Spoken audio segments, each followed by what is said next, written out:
Hey everyone, welcome to the show. I have updates to share about the 2024 election. So let's first look at swing states and their early voting numbers. I'm going to go alphabetically this time. Arizona's figures jumped up over the past few days. I mentioned last week that it just didn't seem like there was any turnout. So apparently they were just a little slow at processing it. As of Sunday evening, almost 356,000 ballots have been cast. 35% by Democrats, 44% by registered Republicans, and 21% by voters who are unaffiliated with either major political party. Women have overtaken the men finally, but only by 1%. As you see here, 47% of ballots have been cast by women, 46% by men. And as I mentioned last Friday, there are Republicans crossing over and voting for Harris. In fact, MSNBC interviewed 6 Arizona voters. There were 3 Republicans and 3 Democrats in this group. They're all voting for Harris. So here's what a couple of them had to say. And I don't really know if I'm going to remain a Republican, but I also feel like I'm going to say in no man's land, but now I'm in women's land because I am a Harris supporter. So I was attracted to the Republican Party because it was less government. We were supposed to be getting out of people's lives and respecting how they choose to live and respecting that in harmony. And we've become the overreach. We've become precisely the opposite. I can't vote for them. I just can't. I think that as a Republican, things that are important to me politically or policy-wise, I should say, take a second place to holding the country together, honoring our Constitution and our democratic institutions that we've had for 200 some odd years, but that are really getting torn. So what you heard there was 2 of the 3 Republicans on the panel. The man you saw at the end cited January 6th as the primary reason that he's no longer supporting the Republican Party. And so, you know, it still is resonating with people, even though they try to say that it's not. No, you should move on. It's not a big deal. People don't care about it. No, people do care. So moving on to Georgia. As of Sunday evening, almost 1.4 million ballots have been submitted. And as you guys see here, Republican votes have overtaken Democratic votes. For those on the podcast, 45% are Democrats, 50% Republicans, and then 5% other affiliation. And the high female turnout has continued. So there's 55% of the votes coming from women compared to 45% from men. Also, according to the Atlanta Journal-Constitution, the news outlet says that approximately 219,000 ballots have been cast by people who didn't vote in 2020. So we don't know if they're brand new voters, if they had voted in the past and then they just sat it out in 2020, but you know, make of that what you will. We also don't know what that's going to mean until everything's tallied. Clearly, though, enthusiasm is very high. The AJC also reported over the weekend that thousands of new voter registration applications still hadn't even been processed. So just for example, there were 8,000 unprocessed in just DeKalb County alone, and then another 4,500 in Fulton County. Now, county officials vowed that they were going to work through the weekend. They were going to have everybody approved by today. So we'll see. Now, in the past, I will say Trump was the one who was able to bring out and who excited people who had never voted before.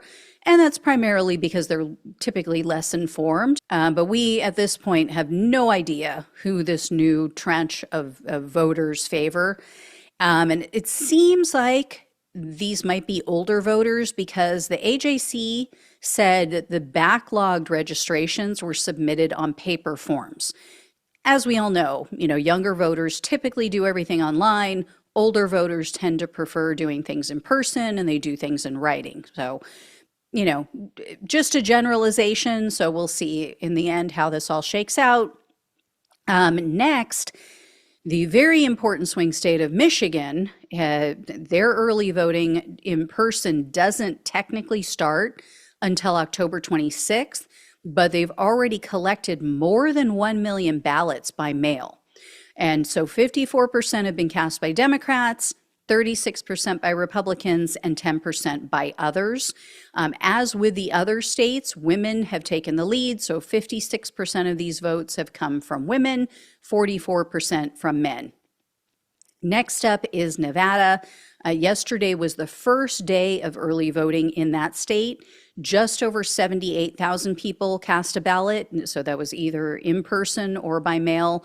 27% are Democrats, 47% Republicans, 26% are not affiliated.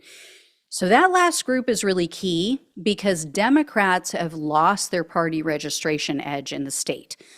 They used to have a much greater amount of Democrats in that state. Now it's almost even. And from experts that I've listened to, they say that the unaffiliated voters now make up a very large swath of the voting population in Nevada. So they're really going to determine the outcome in that state. And then of the votes cast, 42% were women, 49% are men. As for North Carolina, their voter enthusiasm continued through the weekend. I mentioned last week how they broke records. So more than 1 million people had already cast their ballots by Sunday evening, with party affiliation pretty much evenly split.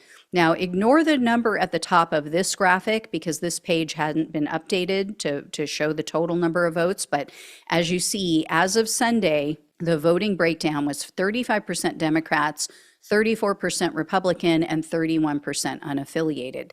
In regard to gender in that state, 54% of those who've cast ballots are women, 45% have been men. And the reason I'm mentioning the gender split, which I'm sure you guys all know, but just for anybody who's maybe in another country, it's because Kamala Harris has a huge lead over Trump when it comes to female voters. So hopefully this is good news. Again, we can't read too much into it. It's too early, but we are now on to the must-win state of Pennsylvania. This state, of course, has a lot of electoral college votes, so either candidate, they have to win the state in order to win the presidency. Pennsylvania is also lagging a little bit. Their early in-person voting started way before anybody else, September 16th. As of yesterday afternoon or yesterday evening, they've received less than 792,000 ballots so far. 64% from Democrats, 27% from Republicans, 9% from other voters. And again, don't read too much into that Democrats have returned so many because it's very typical for Republicans to vote later. And so as you would expect, though, with the split of what they've received so far, the women outnumber the men. So 56% of the votes have come from females, 43% from male voters. Last, but definitely not least, is Wisconsin. This state is a little different, so you can vote early, but not in person.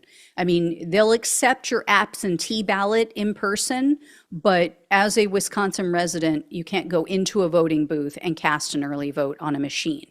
So far, they've received almost 321,000 absentee ballots, 40% from Democrats, 19% from Republicans, and 41% from other voters.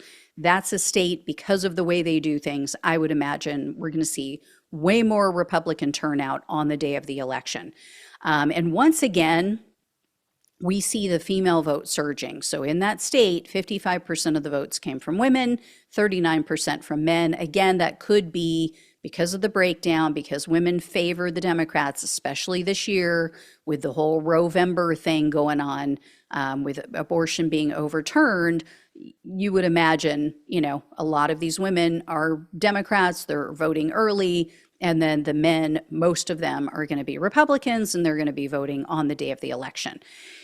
In regarding to polling, it's still a mixed bag. There are some good signs for Kamala Harris and the Democratic Party in general. So in an AP national opinion poll published just today, Harris had a favorability rating of 51%. Trump was at only 40% favorability. And Democrats are favored in regard to most of the issues and the policies that they asked these voters about. So for example, when they asked about election integrity, Harris got 20% more of the vote. People trusted her 20% more than Trump. In regard to abortion, of course, she just whooped his ass. She beat Trump out by 23%. On the issue of middle class taxes, Harris scored 12% higher than Trump, so that is a good sign. She's also up by 5% on the issue of the national housing crisis. And she actually won by 2% when the voters were asked about jobs and unemployment. So that's a big deal because she had been down in those areas. The only areas where Trump beat her were on immigration and crime, which just hysterical considering that this guy is literally a convicted criminal. And speaking of unemployment, I have to share this clip with you guys. You all know I love me some focus groups, right? Just love focus groups. I am one of Sarah Longwell's focus groupies. Every once in a while, as I'm listening, I just listen to these voters and I think, we're so screwed. We are so screwed. These are the dumbest people on the planet. So last weekend, I had one of those moments. So check this out. Unemployment, it seems like everywhere I go, they're struggling to keep places staffed. And despite the fact that they're saying it's the lowest unemployment in a long time, I don't think that's true, just based on how everywhere is like being understaffed and not being able to take care of your own business. So yeah, this woman thinks the unemployment rate relates to all of the jobs being filled. OMG. I mean, you want to know why some people are voting for Trump? There you go. Ladies and gentlemen, Exhibit A. This is why we can't have nice things. And this is exactly why the Republican Party wants to abolish the Department of Education. I have to give Sarah Longwell some props because I don't know how she keeps a straight face sometimes. I mean, if I heard some of this stuff, I'd be like, oh boy, I'd be rolling my eyes, they'd be rolling to the back of my head, I'd be falling out laughing. Anyway, I found this next bit of news interesting, also pretty encouraging. So the Washington Post just conducted a poll. This was of more than 5,000 registered voters in the very critical battleground states. And, these are all the ones I mentioned. These are all the ones I just went over their early voting numbers. Trump and Harris were in a dead heat, 47 to 47. That's not the exciting part. They found that 26% of these voters were undecided. So of these 5,000 plus that they discussed these matters with and surveyed, 26% said, I still haven't made a decision. Here is the encouraging part. Newsweek had just reported that in the past month, a majority of undecided voters are breaking for Harris. So according to a new Emerson College poll, of the people who made their voting decision in just the past week or month, 60% are going for Harris. Only 36% are choosing Trump. I'm assuming the others are either sitting it out or going for a third party.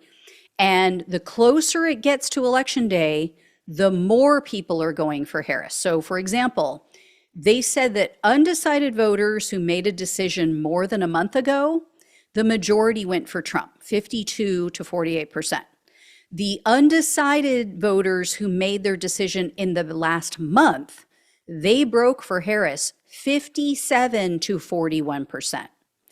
The people who chose a candidate in the past week, they were even more favorable to Harris. So she scored 65% of those people. Trump got only 27%. So this really makes the case for allowing Trump to speak and tweet more, right? I've said before about Trump and about Carrie Lake too. The more people get to know them, the less they like them. And so what's really exciting about this news is that this is what put Trump over the edge in 2016. It was undecided voters. People who made a late decision in that presidential election, by and large, when they went back and they surveyed them, they went for Trump over Hillary Clinton. So this is why I get frustrated with some Democrats who try to censor Trump, who try to, push to get him off social media, or the people who say, oh, the media shouldn't cover him. No, let him speak often. Let him speak all the time. I want wall-to-wall, 24/7 coverage of Trump. People need to be reminded of the chaos. They need to be reminded of the hate, of the insanity that he brings to the table. It is helping. So let him speak. Free Trump. Hashtag free Trump. Right? Hashtag. So anyway, I will let you all know when I hear more. Thank you all so much for watching and listening. Please like, please share, and subscribe. Please donate if you possibly can. Love you all. Take care. Talk with you soon.